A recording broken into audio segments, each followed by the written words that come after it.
Assalamualaikum warahmatullahi wabarakatuh. Saya Yamin Patra di podcast BNN Kota Palu. Baik, hari ini saya sudah bersama Kepala BNN Kota Palu. Apa kabar Bapak? Alhamdulillah kabar baik Pak Yamin Patra. Baik ya, jadi Sobat BNN,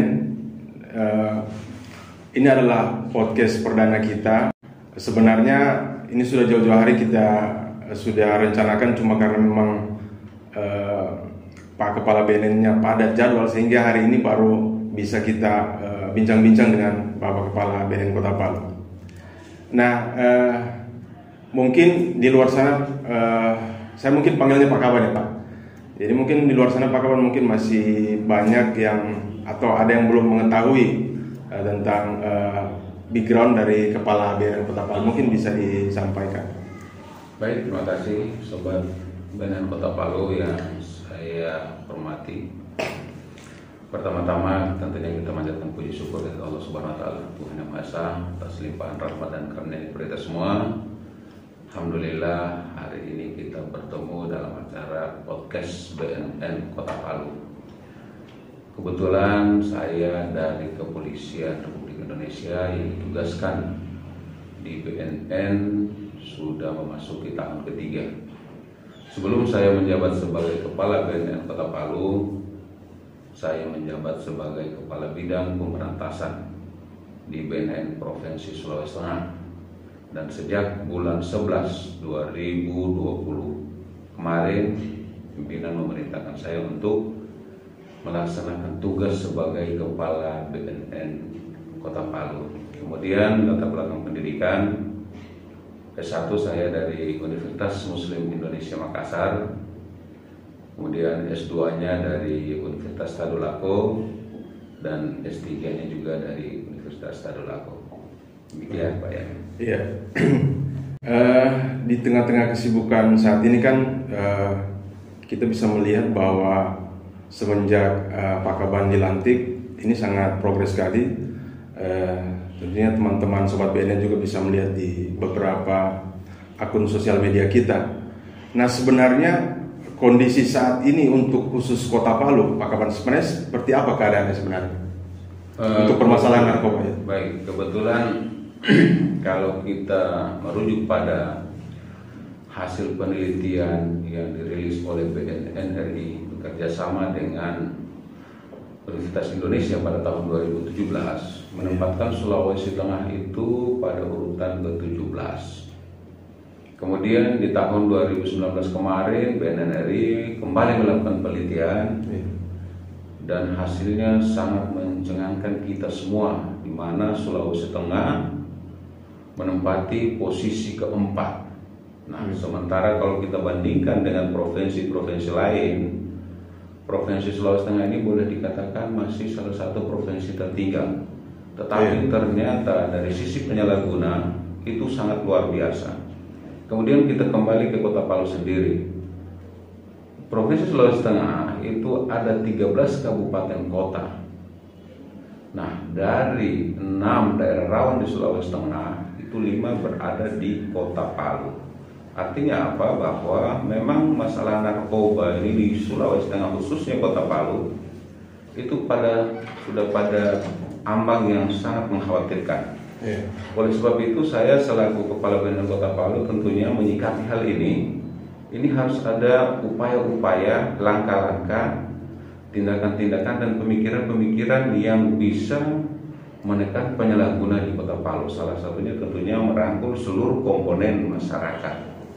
Demikian Pak Yamin. Ya, ini kan seperti yang selalu digaungkan oleh BNN, dan ketika Pak Kepala juga turun di lapangan, itu kan selalu menggaungkan tentang bagaimana seluruh masyarakat khususnya di Kota Palu ini saling bahu-membahu untuk sama-sama dengan tagline kita ini War on Drugs.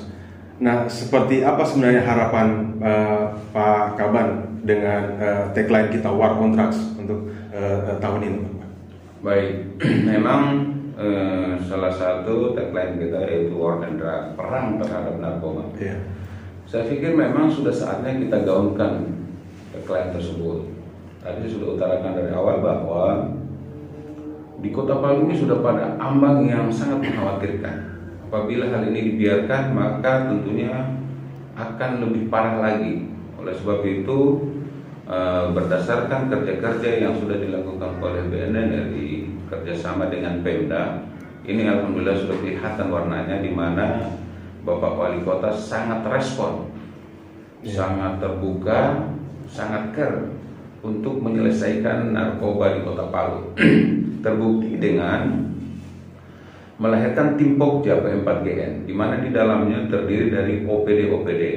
Dan yang sangat jelas sekali kerjanya adalah salah satu OPD yaitu Dinas Pendidikan. Sampai pada hari ini Dinas Pendidikan itu sudah melantik Satgas Anti Narkoba tingkat SMP se-Kota Palu. Ini adalah salah satu langkah maju.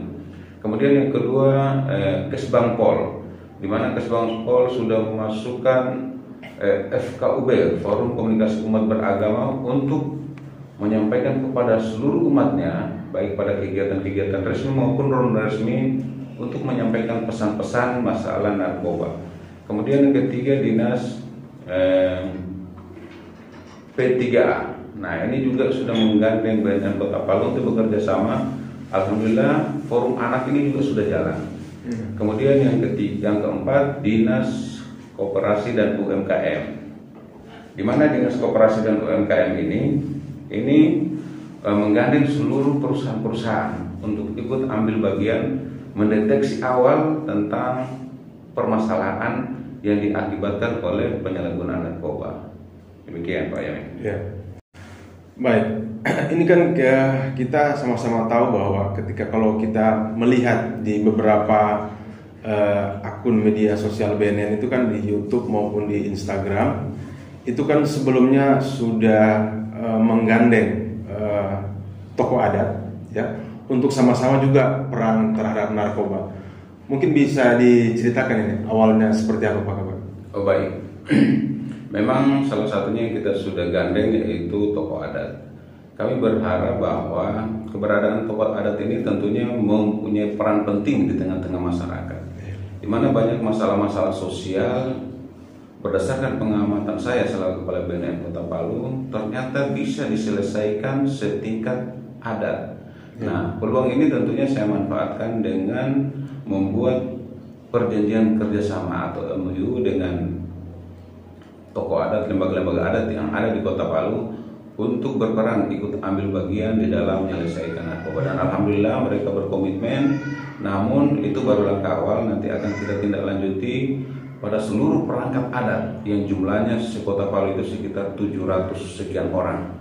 Nah, ini merupakan kekuatan yang luar biasa apabila kita manfaatkan untuk mencegah penyalahgunaan narkoba di Kota Palu. Baik. Dari strategi yang ada di BNN ini mungkin sebenarnya masyarakat luas kan ini belum banyak yang tahu Pak Kawan. Sebenarnya strategi BNN ini seperti apa Pak? Baik, ada 3 program yang ada di BNN, khususnya di BNN Kota Palu. Yang pertama yaitu pencegahan. Pencegahan ini tentunya diberikan atau ditujukan kepada seluruh lapisan masyarakat yang belum terkontaminasi penyalahgunaan narkoba, karena persentasenya pasti lebih besar. Mereka ini diberikan edukasi, kemudian diberikan pemahaman, sehingga muncul imun di dalam tubuhnya, sehingga yang pada gilirannya berani menolak narkoba. Kemudian yang kedua yaitu terkait dengan korban penyalahguna. Nah, korban penyalahguna ini adalah merupakan tugas negara. Mereka ini dikategorikan sebagai orang sakit. Oleh sebab itu di sana negara harus hadir, sehingga mereka ini tidak dipenjarakan tetapi dilakukan pengobatan atau direhabilitasi, baik itu rehabilitasi medis maupun rehabilitasi sosial. Kemudian yang ketiga pemberantasan. Nah, pemberantasan ini tentunya ditujukan kepada para sindikat narkoba. Siapa sindikat itu? Yaitu kurir dan bandar. Terhadap mereka ini tentunya diberikan penghukuman yang seberat-beratnya sesuai dengan yang diatur dengan Undang-Undang 35 2009 dan Undang-Undang Nomor 8 Tahun 2010 tentang tindak pidana pencucian uang. Nah, ini juga yang tidak kalah menarik menurut saya Pak Kaban. Ini kan biasanya kadang ini kita hanya menetralkan semua informasi di masyarakat, bisa jadi mungkin itu keliru. Nah, kadang ada masyarakat yang ingin berperan serta, tapi mereka sudah terlanjur mungkin kecewa, entah itu oknum atau seperti apa. Mungkin Pak Kaban bisa menjelaskan hal ini sehingga masyarakat kembali lagi untuk bisa tergugah lagi hati mereka untuk bagaimana bersama-sama bisa menyelesaikan masalah narkoba di Kota Palu. Baik, tentunya yang pertama bahwa kita tidak boleh ada kata menyerah. Terkait masalah oknum itu ada jalur hukum, ada ranah yang bisa menangani, yang bisa menyelesaikan terkait dengan oknum-oknum penyalahgunaan narkoba, baik itu di bidang khususnya di aparat, di mana di kepolisian itu ada jalurnya yaitu propam. Bila menemukan ada oknum yang terlibat penyalahgunaan narkoba baik sebagai pengguna maupun backing, silakan dilaporkan ke Bid Propam. Bahkan pernyataan Bapak Kapolri yang terakhir menyatakan bahwa bagi oknum anggota Polri yang terlibat dalam penyalahgunaan narkoba baik sebagai pengguna apalagi sebagai backing, maka diproses hukum bila perlu dipecat dan bila perlu diselesaikan secara adat. Jadi cukup tegas. Jadi tidak perlu kita ragu-ragu. Silakan Bapak Ibu yang melihat ada oknum yang terlibat, silakan dilaporkan kepada Propam Polri. Demikian. Ya, jadi baik sebelum mungkin kita tutup, ini kan kita dalam situasi bulan suci Ramadan di hari kedua ya, kawan. Nah, mungkin ada yang mau disampaikan kaitannya dengan bulan suci Ramadan ini, karena benar bisa walaupun bulan puasa ini, Pak Kaban. Baik, yang pertama bahwa para sindikat narkoba ini tidak mengenal waktu, tidak mengenal ruang, tetapi mereka melihat kapan saja ada peluang mereka melakukan kejahatan narkoba, tidak memandang bulan puasa ataupun bulan apa. Yang penting ada peluang mereka tetap melakukan kejahatan. Oleh sebab itu diharapkan kepada seluruh lapisan masyarakat supaya kita bersama-sama membantu BNN Kota Palu di dalam memberikan informasi terkait para sindikat tersebut bila ditemukan di sekitarnya. Itu yang pertama. Kemudian yang kedua, tentunya saya mengharap kepada seluruh penceramah agar memberikan edukasi kepada seluruh lapisan masyarakat lewat ceramah-ceramah keagamaan di bulan suci Ramadan ini untuk memasukkan materi masalah P4GN, pencegahan, pemberantasan peredaran dan penyalahgunaan narkoba. Kemudian yang ketiga, tentunya saya berharap kepada seluruh masyarakat Kota Palu khususnya agar mari kita bersama-sama memanfaatkan bulan suci Ramadan ini untuk kita beribadah semaksimal mungkin agar mendapatkan ridho dari Allah Subhanahu wa Ta'ala. Baik, mungkin ini kan di awal tadi kita Pak Kaban belum menyampaikan marhaban ya Ramadan. Mungkin ingin disampaikan di akhir podcast kita pada hari ini Pak Kaban. Baik, saya atas nama Kepala BNN Kota Palu dan jajaran mengucapkan selamat menyambut bulan suci Ramadan. Semoga di bulan suci Ramadan ini kita mendapat limpahan rahmat dari Allah Subhanahu wa Ta'ala. Terima kasih. Assalamualaikum warahmatullahi wabarakatuh. Baik, terima kasih atas waktu yang sudah diluangkan pada hari ini Pak Kaban. Nah, demikianlah tadi bincang-bincang kita dengan Kepala BNN Kota Palu, Bapak AKBP Dr. Baharudin SE MSI. Semoga apa yang bisa kita bincangkan hari ini bermanfaat bagi Sobat BNN. Nah, untuk itu saya akhiri. Kalaupun ada komentar dan saran bisa di komen ya di akun YouTube kami.